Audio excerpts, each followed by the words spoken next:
ప్రస్తుతం ప్రపంచం మొత్తం ఒకే ఒక విషయం గురించి వణికిపోతుంది. అదే ఇరాన్ యుద్ధం. అమెరికా ప్రెసిడెంట్ డొనాల్డ్ ట్రంప్ ఇరాన్‌కు చివరి హెచ్చరిక అంటే ఫైనల్ వార్నింగ్ జారీ చేశారు. ఒక నాగరికత అంతమైపోతుంది. ఏ హోల్ సివిలైజేషన్ విల్ డై అంటూ ఆయన చేసిన వ్యాఖ్యలు ఇప్పుడు సోషల్ మీడియాలో ప్రంకనామాలు సృష్టిస్తున్నాయి. అసలు ఇరాన్ ఏం చేసింది? ట్రంప్ ఎందుకు ఇంతలా సీరియస్ అయ్యారు? మూడో ప్రపంచ యుద్ధం మొదలైపోయినట్టేనా? ఈ వీడియోలో పూర్తి వివరాలు అయితే తెలుసుకుందాం. కొత్తవారు మన ఛానల్ చూసినట్లయితే తప్పకుండా వీడియోని లైక్ చేసి ఛానల్ సబ్స్క్రైబ్ అయితే చేసుకోండి. మంచి ఇన్ఫర్మేటివ్ వీడియోస్ అయితే వస్తాయి. ఇక టాపిక్లోకి వెళ్ళిపోదాం. ఫిబ్రవరి 2026లో మొదలైన ఈ దాడులు ఇప్పుడు పతక స్థాయికి చేరుకున్నాయి. ఇరాన్లోని ముఖ్యమైన మిలిటరీ స్థావరాలే కాకుండా కీలక నేతలను టార్గెట్ చేస్తూ అమెరికా, ఇజ్రాయెల్ దాడులు చేశాయి. దీనికి ప్రతీకారంగా ఇరాన్ కూడా వెనక్కి తగ్గడం లేదు. ముఖ్యంగా స్ట్రెయిట్ ఆఫ్ హార్ముజ్ అంటే దీని దగ్గర ఉన్న ఇరాన్ విధిస్తున్న ఆంక్షలు ప్రపంచ దేశాలు చమురు సరఫరాను అంటే ఆయిల్ సప్లై దెబ్బతీస్తున్నాయి.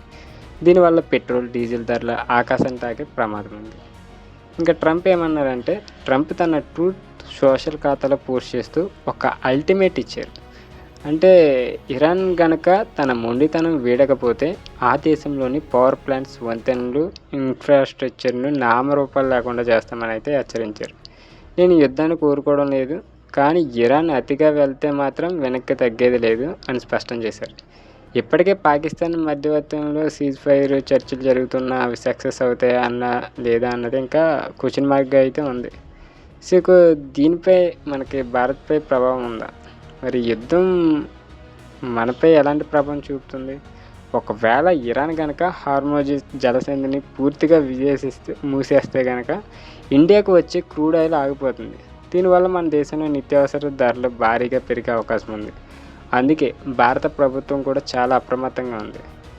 ఇక ఫైనల్గా చెప్పాలంటే ఈ పరిస్థితులు చూస్తుంటే ప్రపంచం మరో పెను ప్రమాదంలో ఉన్నట్టు కనిపిస్తుంది.